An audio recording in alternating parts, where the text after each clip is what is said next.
After watching this video, you will know how to steal a knife to tune it up. You will know how to hold a knife. You will know how to handle your fruits and vegetables in different manners, and how to slice them off with minimal waste, slice off the skin, pair them up. You will know how to dice. You will know how to slice. You will know how to chop. You will know different sizes and their names of these vegetable cuts. And you will be able to arrange the cuts that you have made on a platter so they look aesthetically beautiful and appetizing. Hi, I'm Jeff Trombetta, Norwalk Community College Culinary Arts and Hospitality Programs Professor. And this instructional video is going to talk about knives, knife technique, cutting, a variety of different vegetables and fruits, and how we apply the knives to those vegetables and fruits, and a little bit about the presentation of those items. Because after all, it's all in the knife, and you will see that. How you cut and how you use a knife is going to designate whether you're a professional or not. And so when you watch this video, make sure you really look at the techniques and practice these techniques, because it is so important. It is all in the knife. And in some cases, it's the difference between $10 an hour and $20 an hour if you're for a regular cook's job. So please pay attention.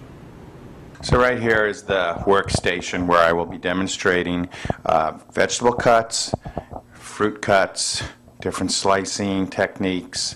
I will be using these knives, and we have the paring knife in the front, it's a 3-inch paring knife. We have a boning knife, and they're generally about 6 inches, and they come with degrees of flexibility to the blade.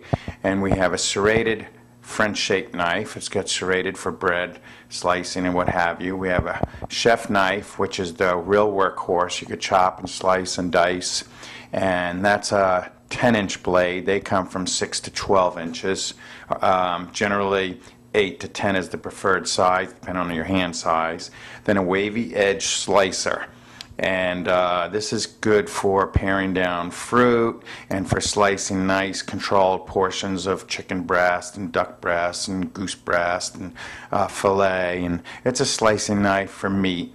And this one's a long blade, maybe 11, 12 inches, so it could reach through the end of a roast, and of course a steel. Now here's a display of some of the vegetables, fruit that I will cut. I am now doing celery. And I'm cutting thin strips lengthwise because I'm going to be demonstrating a small dice. So after I cut the thin strips lengthwise, I cut thin strips again lengthwise in those slices that I had just performed. And then I come down on it in a rocking, chopping motion. The tip of the blade, the chef knife that is, stays on the board. And I cut a nice uniform small dice. Here I am squaring up the carrot. Squaring up the carrot means taking off the round edges. And I'm cutting the length where it will be about even thickness. And I'm going to make a medium dice, which is approximately a 1/2 inch by a 1/2 inch by a 1/2 inch. And so I square it up so I have no rounded edges, because I'm looking for uniformity. And so it looks real nice on the plate, and it also cooks evenly. And you'll see a full display later. Now this is called in French a paysan cut, and it is a 1/4 inch thick, and it's square, and it has a nice eye appeal, and so it's like a squared off slice. Now here I am doing a bias cut slice. And so the bias means the angle of the knife, so I could get some length to my slices. And the cutting technique is a kind of a push and a slice motion. All right, you can see the various cuts. And stealing the knife is very important. I should start with the heel of the knife and go down to the base of the steel and end up with the tip of the knife at a 22.5 degree angle.